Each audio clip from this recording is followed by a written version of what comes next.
Kina? Marie Nolette said, her head lifted like a deer sniffing the air. Hear that? Her voice was soft. Most people wouldn't have heard her speak, since hooves and wagon wheels clattered on the cobblestones of Broadway.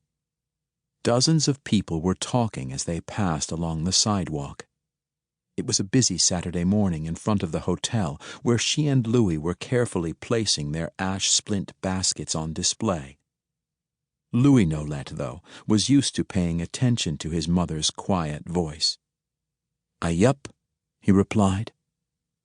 How could he not have heard that deep rumble? It was 100 times louder than the wheels of a heavy wagon over the plank road that led out of town toward their camp north of the village. It came not from nearby, nor from the earth, but from above. It was the distant voice of Bidagi, the ancient thunder being. In the stories of long ago, before the coming of the white men, Bidagi's arrows of lightning destroyed the monsters that threatened his people. But Louis knew that what his mother had said was not just about hearing the thunder. It was about its meaning. Far-off thunder might mean danger was near. The deep rumble came again. It touched something inside the broad-shouldered boy as he stood there, muscular arms full of the baskets they'd made. Old Bidagi was walking the sky somewhere above the Kaidaros range to the north of the town. Maybe he was looking down now from the clouds over the swamps by Ireland Vlai, where Louis had found the black ash trees for these baskets. Papa, Louis thought, you taught me well. I have not forgotten one bit. I know how to find the right trees, how to thank them properly before cutting them. I remember how to use the heavy club to pound along the peeled ash trunk as it is on the ground. Tunk, tunk, tunk. Tunk, tunk, tunk. 2 strikes forward, then 1 back. My arms have grown stronger doing this work. To do it right, you had to move slowly down the length of the peeled log, breaking the fibers in between the seasonal ring so that the withes would lift up to be pulled free. Thin rings were laid down in times of drought, thicker ones in seasons when the rains were good and steady. Louis nodded. Spring thunder is also a good sound. Rain's coming.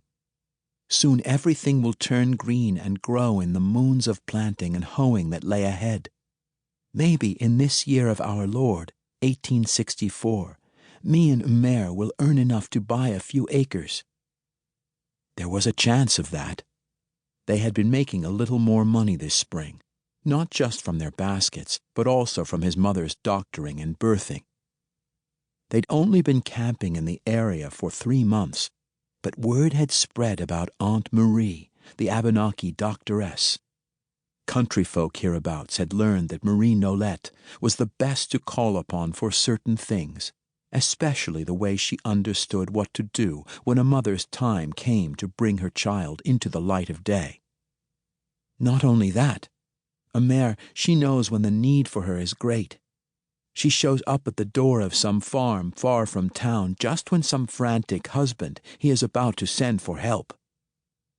More often than not these days, though, it was a worried mother-in-law and not a husband. So many men were off to war, lonely wives having babies who might never see their fathers' faces. Louis quickly turned his thoughts away from children whose fathers were gone. Umer, she is a healer as well.